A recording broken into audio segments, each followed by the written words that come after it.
और तो और ये जो काम का प्रेशर है ये भी बढ़ता जाता है। खर्चों की तो आप बात ही मत करो और महंगाई का तो नाम ही मत लो। सब आसमान छू रहे हैं। हाँ, लेकिन आसमान से याद आया कि आसमान की दुनिया में ना शायद बहुत ही कमाल की चीजें होती होगी। कितना खूबसूरत है। ग्रह इधर उधर चक्कर लगा रहे होते हैं, सूरज अपना काम कर रहा होता है, तारे टिमटिमा रहे होते हैं। और पुच्छल तारे के बारे में भी आपने सुना होगा या कभी देखा होगा। तारे टूटते हुए आपने देखे होंगे। उल्का पिंड की पृथ्वी से टकराने और अर्थ पर गिरने जैसी खबरें भी आपने जरूर पढ़ी होगी। लेकिन आपको शायद इनके बारे में ये जानकारी ना हो कि ये एस्टेरॉइड्स यानी कि क्षुद्र ग्रह, धूमकेतु यानी कि कॉमेट्स, उल्का पिंड यानी कि मीटेराइट और उल्का यानी कि मीटर्स होते क्या है। इसीलिए आपको इस बारे में इंटरेस्टिंग और इम्पोर्टेंट इन्फॉर्मेशन देने के लिए आज क्विक सपोर्ट ने ये वीडियो बनाया है। तो आइए सबसे पहले एस्टेरॉइड के बारे में जानते हैं। एस्टेरॉइड यानी क्षुद्र ग्रह एक स्पेस रॉक होती है। ये सोलर सिस्टम में मौजूद एक स्मॉल ऑब्जेक्ट होती है जो सूरज के चारों तरफ घूमती है। इसे एक छोटे प्लैनेट के रूप में भी समझ सकते हैं। एस्टेरॉइड का अर्थ स्टार जैसा होता है। तो क्या सभी एस्टेरॉइड एक ही साइज में पाए जाते हैं? जहाँ तक इनके साइज की बात है तो ये कई रेंज में मिलते हैं। कुछ एस्टेरॉइड्स छोटे पत्थर जितनी साइज के होते हैं तो कई एस्टेरॉइड्स बहुत ही बड़े विशाल होते हैं, जैसे 600 मील तक फैले हुए हो। अब बात यह है कि हमारे सोलर सिस्टम में कितने एस्टेरॉइड्स मौजूद हैं? तो इसका जवाब ये है कि हमारे सोलर सिस्टम में बहुत सारे एस्टेरॉइड्स मौजूद हैं, जिनमें से ज्यादातर एस्टेरॉइड्स मेन एस्टेरॉइड बेल्ट में पाए जाते हैं। मेन एस्टेरॉइड बेल्ट मार्स और जुपिटर के ऑर्बिट्स के बीच में स्थित एरिया में होते हैं, क्षेत्र में होते हैं। अलावा भी कई जगह पर एस्टेरॉइड्स मौजूद रहते हैं, जैसे कई प्लैनेट्स के यानी इसका मतलब ये हुआ कि एस्टेरॉइड और प्लैनेट दोनों एक ही रास्ते पर चलते हुए सूरज के चारों ओर चक्कर लगाते हैं। हमारी अर्थ के पास ऐसे एस्टेरॉइड्स मौजूद हैं। तो क्या सभी एस्टेरॉइड्स एक जैसे होते हैं? नहीं, सभी एस्टेरॉइड्स अलग अलग होते हैं क्योंकि ये सूरज से अलग अलग दूरी और लोकेशन पर बनते हैं। अब अगर बात की जाए कि इनका शेप कैसा होता है, तो इनकी शेप प्लैनेट्स की तरह गोल नहीं होती है, बल्कि इरेगुलर होती है।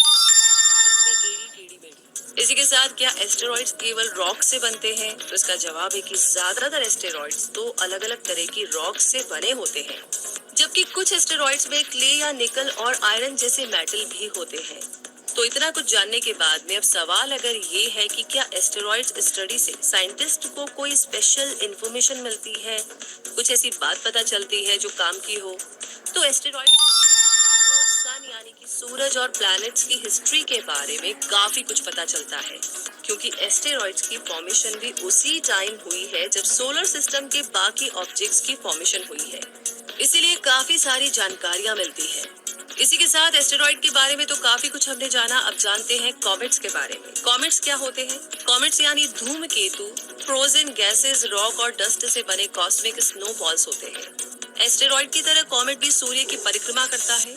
कॉमेट को ही पुच्छल तारा भी कहा जाता है। जब कॉमेट फ्रोजन होते हैं तब इनका साइज एक स्मॉल टाउन जितना होता है, लेकिन जैसे जैसे कॉमेट सन के नजदीक जाता है वैसे वैसे गैसेस और डस्ट वेपोराइज होनी शुरू हो जाती है, और ये वेपोराइज्ड गैसेस और डस्ट कॉमेट की टेल बनती है।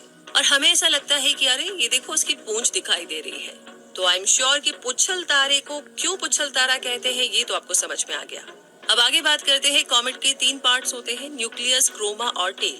कॉमेट का सॉलिड कोर न्यूक्लियस कहलाता है। ये कॉमेट जब सन के बहुत क्लोज आ जाता है तब इसका न्यूक्लियस एक कोमा डेवलप करता है, जिसकी एक या ज्यादा टेल्स होती है। कोमा ऐसा डस्टी क्लाउड होता है जो न्यूक्लियस के चारों ओर बनता है, और टेल सूरज से अपोजिट डायरेक्शन में रहने वाला कॉमेट का एक्सटेंडेड पार्ट होता है।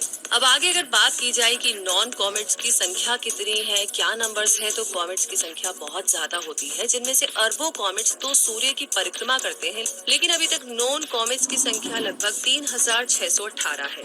तो अगला सवाल अगर जहन में ये है कि कॉमेट्स यानी पुच्छल तारे अपनी लाइट से चमकते हैं, तो इसका जवाब है कि कॉमेट की अपनी कोई लाइट नहीं होती है, और कॉमेट में जो आपको लाइट दिखाई देती है वो असल में सनलाइट का रिफ्लेक्शन होता है। तो ये जानने का सवाल है कि क्या हम कॉमेट को देख सकते हैं? कई बार कुछ कॉमेट्स अर्थ के बहुत नजदीक आ जाते हैं और तब इन्हें देखना हमारे लिए पॉसिबल हो जाता है। कब और किस टाइम ये बताना मुश्किल है। एस्टेरॉइड्स और कॉमेट्स के बारे में जान लेने के बाद अब जानते हैं मीटिरॉइड्स, मीटियर्स और मीटेराइट के बारे में। मीटेरॉइड्स यानी कि उल्कापिंड के बारे में तो आपने कई बार सुना होगा। ये उल्कापिंड स्पेस रॉक्स होती है, यानी स्पेस में पाई जाने वाली चट्टानें। इनका साइज बहुत तरह का होता है। ये डस्ट ग्रेन जितनी स्मॉल भी होती है और छोटे एस्टेरॉइड की साइज में भी पाई जाती है। ये सभी उल्कापिंड ऐसे बड़े बड़े ऑब्जेक्ट्स के टुकड़े होते हैं जो स्पेस में टूट जाते हैं या फिर ब्लास्ट हो जाते हैं। इसीलिए कुछ आते हैं तो कुछ एस्टेरॉइड से, और कुछ मीटेरॉइड से, तो कुछ मून और दूसरे प्लैनेट से भी आते हैं। मीटेरॉइड्स रॉक्स तो होती ही है, लेकिन कुछ मीटेरॉइड्स मेटालिक भी होते हैं और कई रॉक और मेटल के कॉम्बिनेशन में भी पाए जाते हैं। अब आगे बात करें कि मीटियर्स क्या होते हैं, तो आइए जानते हैं। जब ये मीटेरॉइड्स पृथ्वी के एटमॉस्फेयर में एंटर करते हैं या फिर मार्स जैसे किसी प्लैनेट के एटमॉस्फेयर में एंटर करते हैं, तब इनकी स्पीड बहुत तेज होती है और ये जल जाते हैं। और जलने के बाद में ये मीटियर्स यानी उल्का कहलाते हैं। इन्हें शूटिंग स्टार्स भी कहा जाता है और कई बार इनकी चमक वीनस से भी ज्यादा होती है। इसीलिए इन्हें फायर बॉल्स भी कहा जाता है। अब आगे बढ़ते हैं और बात करते हैं मीटेराइट क्या होता है। जब एक मीटेरॉइड स्पेस में अर्थ एटमॉस्फेयर में आने के बाद भी जलता नहीं है और अर्थ पर आकर गिरता है, तब उसे मीटेराइट कहा जाता है। वैसे आपको ये जानकर के हैरानी होगी कि हर दिन लगभग 48.5 टन मीटियोरॉटिक मटेरियल अर्थ पर गिरता है। तो दोस्तों, क्विक सपोर्ट को उम्मीद है कि स्पेस से जुड़ी ये जानकारी